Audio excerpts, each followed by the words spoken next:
कितना सुंदर है ये यार।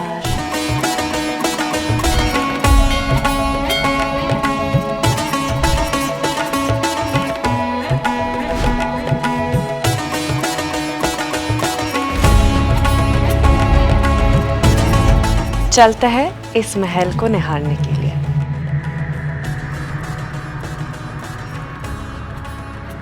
मध्य प्रदेश में ऑलमोस्ट 2 महीने से ट्रैवल करने के बाद अब मैं महेश्वर और मांडू को एक्सप्लोर करने जा रही हूँ। ये 2 सिटीज जो एक दूसरे से लगभग 45 किलोमीटर की दूरी पर है, एक्सप्लोर करने के लिए बहुत ही एक्साइटिंग कॉम्बो है। चलो पहले मैग्निफिसेंट महेश्वर को एक्सप्लोर करने से शुरू करते हैं।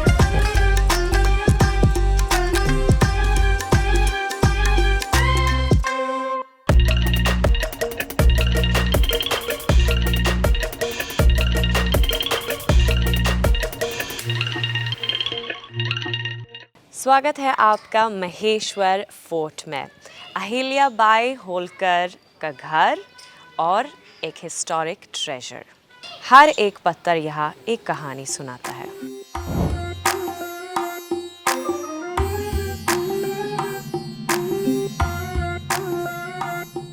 The glorious city of Maheshwar, जो पवित्र नर्मदा नदी के किनारे बसा हुआ है, तुम्हारे अंदर के तीर्थ यात्री और टूरिस्ट दोनों को अपनी तरफ आकर्षित करता है। इंदौर की होलकर रानी अहिल्या बाई ने इस पवित्र शहर को उसके पुराने महत्व की जगह तक दोबारा जिंदा किया। 18th सेंचुरी के दौरान ये शहर राजमाता अहिल्या देवी होलकर के राज्य की राजधानी होने का गौरव भी रखता है। एक तरफ पवित्र नर्मदा और दूसरी तरफ महेश्वर का आधुनिक शहर होता है। ये भव्य किला एक पहाड़ पर खड़े है।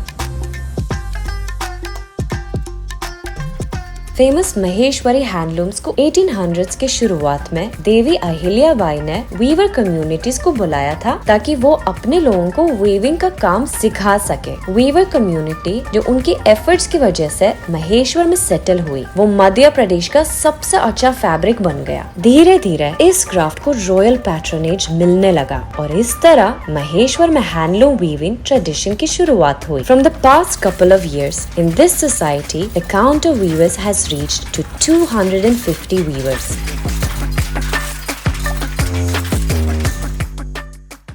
यहाँ का फेमस तो ये साड़ी है कि ये मशीनों पे संभव नहीं बनना। इसमें जो सिल्क लगा है वो बाल से भी बारीक होता है और इसमें जो डिज़ाइन बनी है, जो बॉर्डर बनी है, जो बाहर के टेम्पलों पे बनी है डिज़ाइन है, वो हमारी सभी साड़ी में कपड़े में मिलेगी आपको।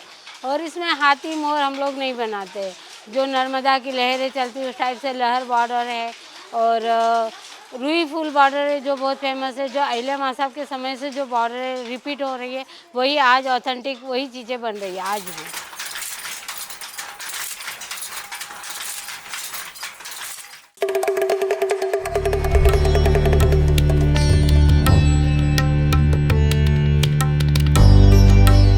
This beautiful temple combines many architecture styles built in stone. The temple is dedicated to Lord Shiva, and this temple also enshrines a deity of Lord Rama.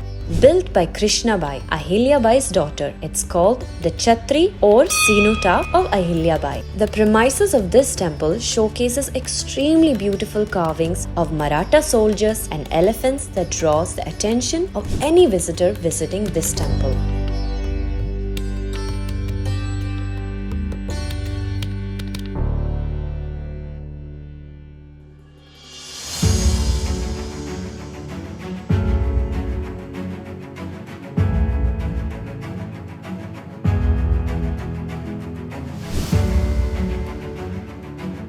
The fort is known for its amazing engineering and tremendous view from the Narmada River. The massive Maheshwar Fort stands on a hill overlooking the Narmada on the south and Maheshwar town to the north. The energy at the Ghat area is so peaceful. यहाँ बैठकर बस आप पूरा दिन निकाल सकते हो. The views here are so scenic. By the way, यहाँ बहुत सारी फिल्म्स की शूटिंग भी हुई है, जिसमें से कुछ फिल्मों के नाम है Dabangg 3 with Salman Khan and Padman with Akshay Kumar.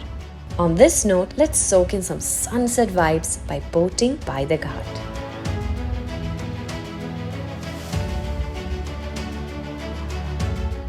Wow, यहाँ से क्या मस्त व्यू है।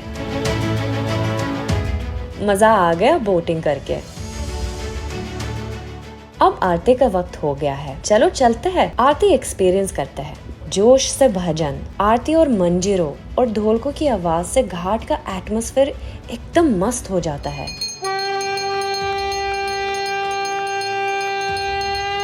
यहाँ आरती करके मुझे बहुत अच्छा लगा and it's a great way to end my day in Maheshwar and move on to my next city.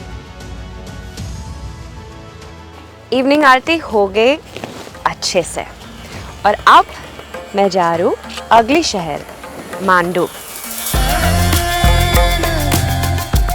Empty Malwa resort एक खूबसूरत जगह है जो मांडू में सागर लेक के पास है।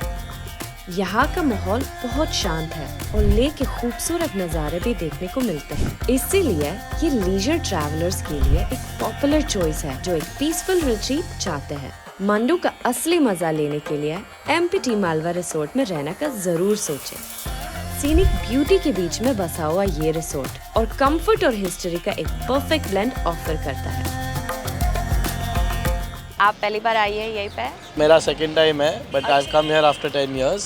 अभी जो मैच्योरिटी से देख रहे हैं और अभी हम तो लोग एक अलग तरीके से देख रहे हैं। Kudos to the Archaeological Survey of India and MP, specially in MP. Yes MP tourism. I remember Incredible India का वो पहला एड था, वहाँ से लेकर आज तक मतलब it is really the heart of India and it is what they call it incredible Madhya Pradesh and incredible India. This is the heart of Madhya Pradesh गजब है।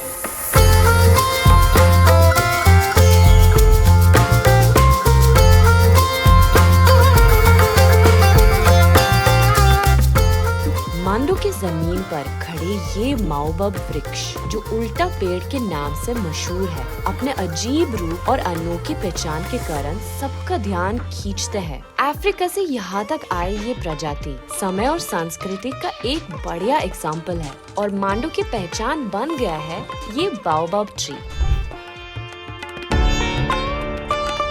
एक ऐसा जगह जो रोमांस, हिस्ट्री और नेचर का परफेक्ट कॉम्बो है।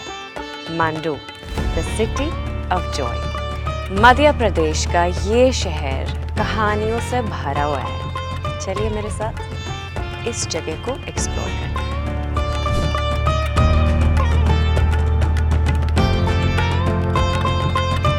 जहाज महल जो मालवा सल्तनत की शान का एक गवाह है। 15th सेंचुरी का ये पैलेस, जिसके मतलब शिप पैलेस है, एक मास्टरपीस है, built on a narrow strip of land between two lakes.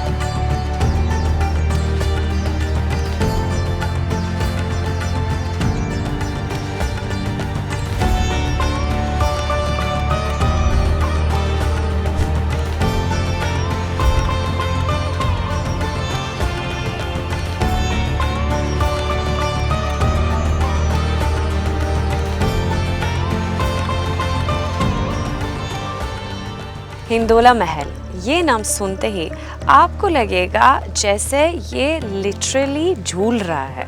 यहाँ के आर्किटेक्चर एक अलग ही इंजीनियरिंग मार्वल है।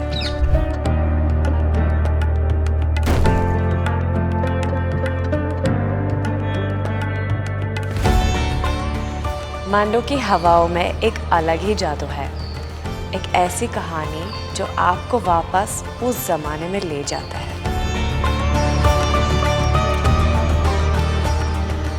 अंदर की तरफ आता है हिंडोला महल, जिसे झूले का शेप में बना हुआ बताया जाता है। वो बिल्डिंग जो है विदाउट फाउंडेशन है, जो कि रोमन आर्किटेक्ट है, जहाँ पर गयासुद्दीन खिलजी के द्वारा उसे बिल्डअप किया गया था, जहाँ पे इनकी कैबिनेट मीटिंग वगैरह हुआ करती थी। अंदर की तरफ जाते हैं तो एक आता है टर्किश बाथ, तो फारसी टर्किश उर्दू में बाथरूम को हमाम कहा जाता है, जहाँ पे हॉट वाटर कोल्ड वाटर की व्यवस्था है, प्लस स्टीम बाथ, सोना बाथ और चांद और तारे की रूफ, और बारिश के मौसम में एक नेचुरल शावर का भी वो फील करवाता है।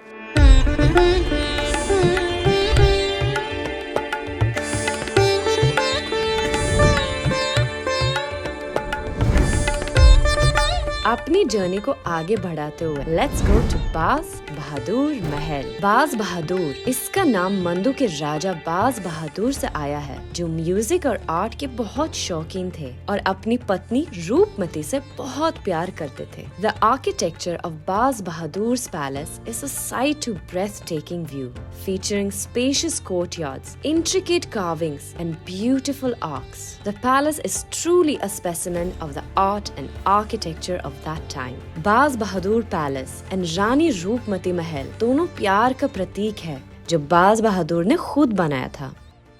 रानी रूपमती महल एक ऐसी प्यार की दास्तां है जो मंदू के हर कोने में जीवित है। इस महल की ऊंचे मीनार और खिड़कियों से रानी रूपमती नर्मदा के जल को देखकर अपने मन को सुकून देती थी। ये महल सिर्फ एक भावना ही नहीं है, बल्कि एक मिसाल है प्यार की।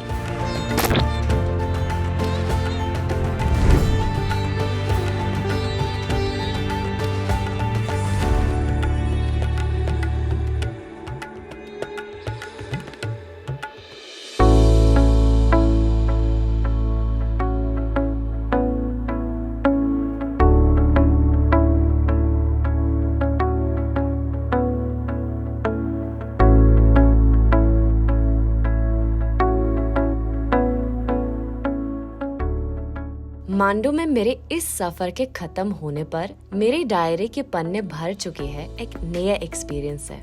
हर महल, हर कहानी ने मुझे ये सिखाया है कि कैसे एक शहर अपने भीतर समेटे रखता है प्यार, विरासत और प्रकृति। हर पेड़ जो यहाँ खड़ा है, हर इमारत, सभी हमारे बुजुर्गों के जैसे है, जिनकी कंपनी में बैठ के हम बस एनलाइटन हो सकते हैं। मैंने ये सीखा कि everything around you has a story to tell if you really want to hear it। मैं ये शहर छोड़ रही हूँ, लेकिन यहाँ की यादें, यहाँ के रंग और यहाँ की कहानियाँ मेरी जिंदगी का एक हिस्सा बन चुके हैं।